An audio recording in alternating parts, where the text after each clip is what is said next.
مسجد اقصی کو شہید کرنے کے لیے مغربی اور صہیونی قوتیں کیوں سرگرم ہیں؟ کیوں 11ویں صدی کی شروعات سے ہی مغربی طاقتیں یروشلم پر ٹوٹ پڑیں؟ یہودی مسجد اقصی کو کیوں شہید کرنے کے درپے ہیں؟ وہ مسجد اقصی کے نیچے کیا کھوج رہے ہیں؟ پیارے دوستو، یہ وہ سوالات ہیں جو آج کے دور میں اہم ترین موضوع بن چکے ہیں اور ہر کوئی ان کے جوابات جاننا چاہتا ہے۔ لہٰذا آج کی اس ویڈیو میں ہم انہی خفیہ حقیقتوں سے پردہ اٹھائیں گے اور ان سوالات کے جوابات جانیں گے۔ پیارے دوستو، بیت المقدس مسلمانوں کا قبلہ اول اور نقطہ معراج ہونے کی وجہ سے جہاں مسلمانوں کے لیے مقدس ہے، وہاں یہودیوں اور عیسائیوں کے لیے بھی یہ جگہ مقدس ترین مقام کی حیثیت رکھتی ہے، کیونکہ عیسائیوں کے لیے حضرت عیسیٰ علیہ السلام کی پیدائش اور صلیب کے حوالے سے اور یہودیوں کے لیے حضرت سلمان علیہ السلام کے حوالے سے یہ جگہ اہمیت کی حامل ہے۔ یہودیوں کے مطابق اسی جگہ حضرت ابراہیم علیہ السلام نے اپنے بیٹے کی قربانی پیش کی اور اسی جگہ حضرت سلمان علیہ السلام نے ہیکل سلمانی کی تعمیر کروائی جو بعد میں تباہ ہو گیا۔ واقعہ کچھ یوں ہے کہ جب بنی اسرائیل کو ہدایت ملی تو ان سے خوش ہو کر اللہ سبحانہ و تعالیٰ نے انہیں تابوت سکینہ عطا کیا جو ایک مقدس صندوق تھا۔ اس میں انبیاء کرام کی زیر استعمال مقدس چیزیں تھیں اور اسی صندوق کی بدولت بنی اسرائیل ہر میدان میں فاتح ثابت ہوئی۔ جب حضرت داؤد علیہ السلام کا زمانہ آیا تو آپ علیہ السلام نے اس صندوق کی حفاظت کے لیے ایک ہیکل کی تعمیر کا ارادہ کیا، لیکن ہیکل کی تعمیر سے پہلے ہی آپ علیہ السلام وفات پا گئے اور اس کا ذمہ اپنے بیٹے حضرت سلمان علیہ السلام کو دیا، جنہوں نے 900 قبل مسیح میں اس کی تعمیر کو مکمل کروایا۔ یہ ہیکل نہایت عظیم الشان اور مضبوط عمارت تھی جسے جنات نے آپ علیہ السلام کے حکم سے تعمیر کیا تھا۔ تابوت سکینہ اسی ہیکل کے اندر ایک مقدس ترین جگہ جہاں پر آپ علیہ السلام عبادت کرتے تھے رکھا گیا۔ کسی عام شخص کو وہاں داخل ہونے کی اجازت نہ تھی۔ حضرت سلمان علیہ السلام کی وفات کے بعد جب قوم بنی اسرائیل نے سرکشی شروع کر دی اور اللہ کی ناراضگی مول لی تو قانون الہی کے مطابق ان پر عذاب نازل ہو گیا۔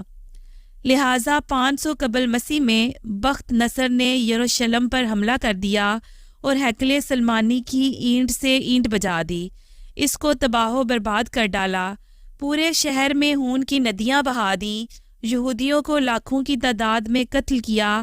آخر اس قوم نے توبہ کر کے اللہ سے رجوع کیا اور اس سے مدد طلب کی۔ لہٰذا کچھ عرصے بعد سائرس کی حکومت آئی تو اس نے یہودیوں کو بابل کی غلامی سے آزادی دلوائی اور ہیکل سلمانی کی تعمیر کی دوبارہ اجازت دے دی۔ اسی ہنگامہ آرائی میں وہ مقدس صندوق یعنی تابوت سکینہ کہیں گم ہو گیا۔ روایات کے مطابق بخت نصر نے اسے کہیں دفن کروا دیا یا اللہ تعالیٰ کے حکم کے مطابق کہیں چھپا دیا گیا۔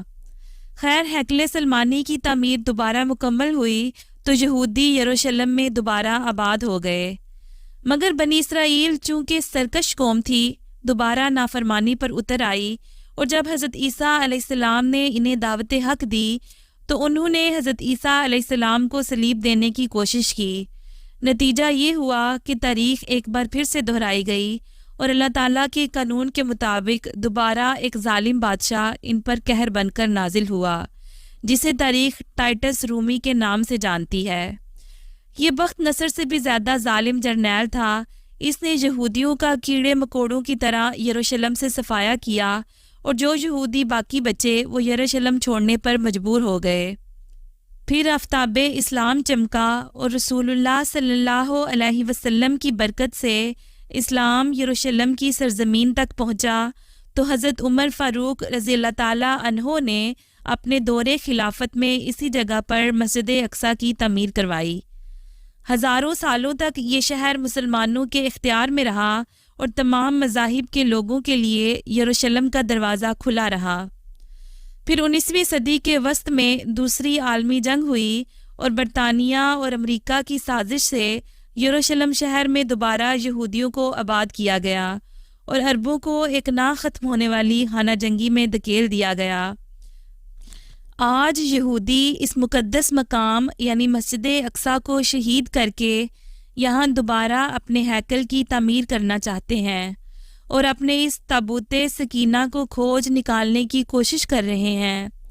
ان کا نظریہ یہ ہے کہ تباہی کے وقت بخت نصر نے تابوت سکینہ کو ایک مقام میں دفن کروا دیا تھا جہاں آج مسجد اقصی کھڑی ہے۔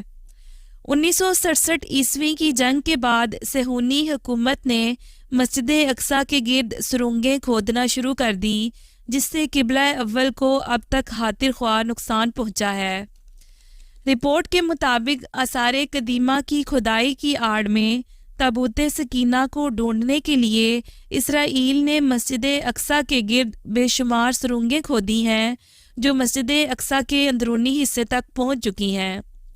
یہودیوں کے عقیدے کے مطابق جب وہ ہیکل کو دوبارہ تعمیر کریں گے تو اس کی دیوار سے ایک آدمی نمودار ہوگا جو ان کا مسیحا ہوگا اور اس کے ظاہر ہوتے ہی وہ پوری دنیا پر دوبارہ غالب آ جائیں گے۔ یہی وہ وجوہات ہیں جن کی وجہ سے یہودی مسجد اقصی کو شہید کرنے کی کوششوں میں جٹے ہوئے ہیں، جبکہ احادیث کے مطابق ہیکل کی دیوار سے نمودار ہونے والا وہ شخص جو یہودیوں کا مسیحا ہوگا کوئی اور نہیں بلکہ دجال ہے۔ دوستو، اگر آپ کو ہماری ویڈیو پسند آئی ہو تو ہمارے چینل کو ضرور سبسکرائب کریں اور لائک اور شیئر کرنا نہ بھولیں۔